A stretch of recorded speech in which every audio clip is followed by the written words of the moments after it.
Hey guys, so today we're going to talk about emergency resupply when you're at Ranger School. You know, I don't think it's any surprise. You go to Ranger School and everybody goes there and they always talk about how much money it costs to get the packing list, right? So it's an extensive packing list. I'll do another video on that someday about, you know, just kind of talking about my little comments about every little portion of the packing list, but it's a pretty in-depth packing list, right? And there's a lot of stuff you got to bring, and you can only fit it in 2 duffel bags, and then you've got your rucksack that you got all your OCIE in. So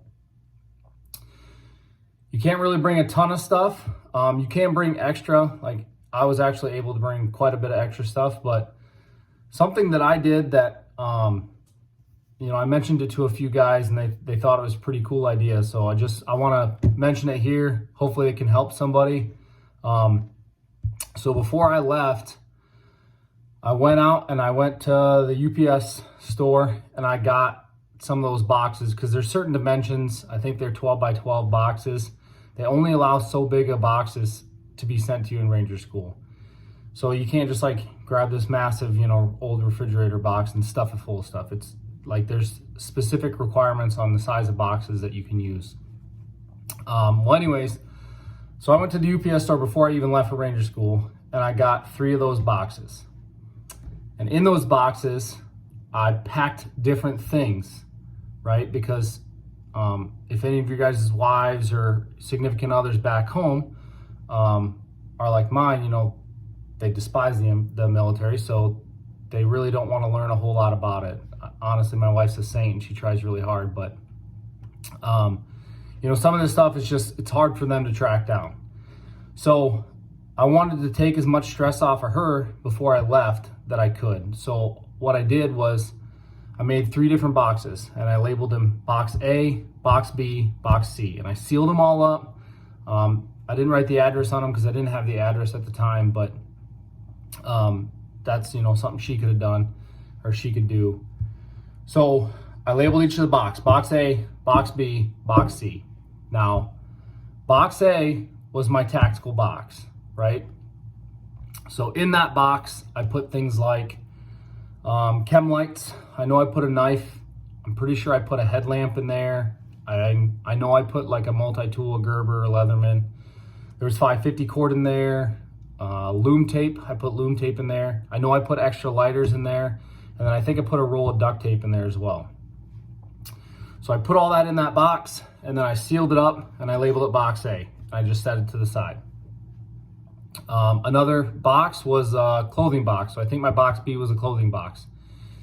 In my box B, I put a pair of boots, a set of OCPs, I think 5 pairs of socks, 5 t-shirts and a towel, right? So it's just clothing items. And then I sealed that up and I labeled it box B. And then my box C was an admin box. I know that.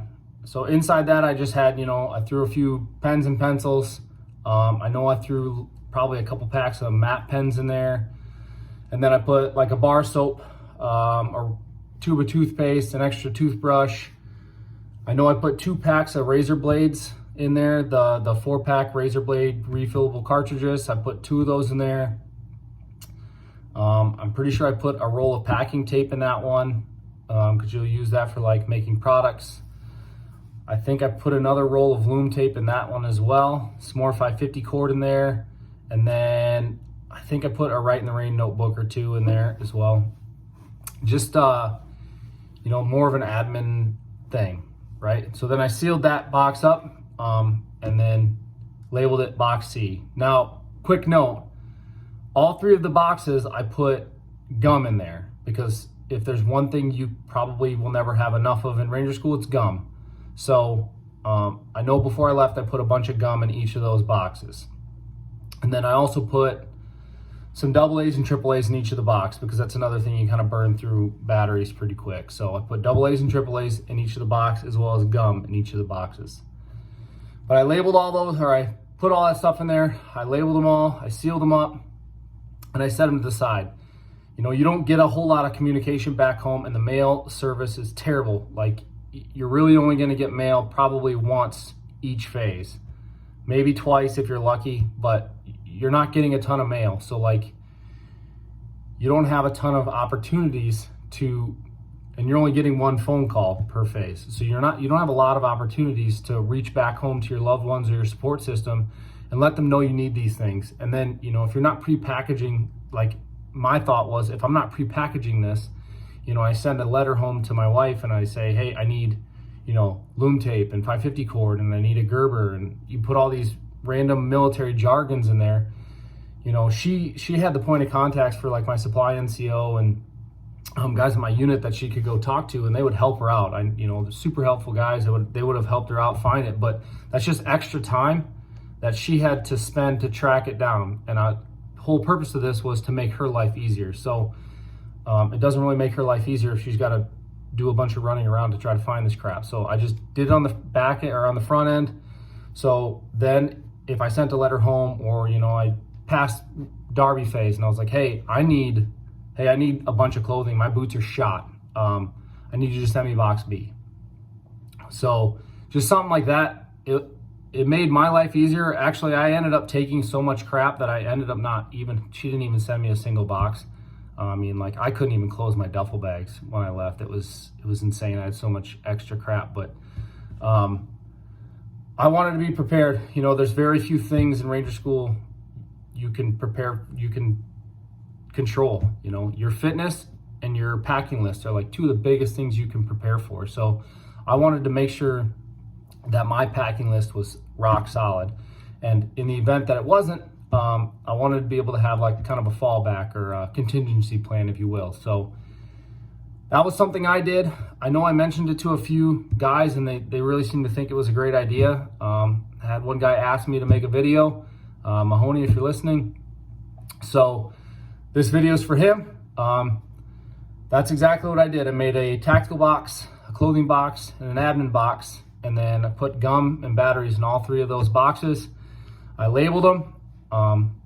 And then I knew, either kept a note or I just knew that, box A is tactical, box B is clothing, box C is my admin box. So that when I got to Ranger School, I could just dash it in a letter quick, throw a stamp on it, get it in the mail, and 18 weeks later, when the mail finally gets out of this black hole that Fort Moore now, whatever, Benning or Moore, whatever you know it as soon as it gets out of this place, it can get back home, and then they can get the box in the mail, and then maybe I can have the package by the end of the course. But that's another story. You'll get to deal with those trials and tribulations when you get to school about how kind of chaotic mail is. But yeah, that was one thing that I did. I thought it was beneficial. Like I said, I never ended up using it, but hey, in a perfect world, we make contingency plans, and in a perfect world, we never use those contingency plans. So it ended up working out for me, but it doesn't hurt to be prepared. So anyhow, that's my video on emergency resupply at Ranger School. Let me know if you guys have any questions, or you have any other topics you want me to address. Go ahead and leave a comment, and I'll get to them as soon as I can. Have a great day, guys.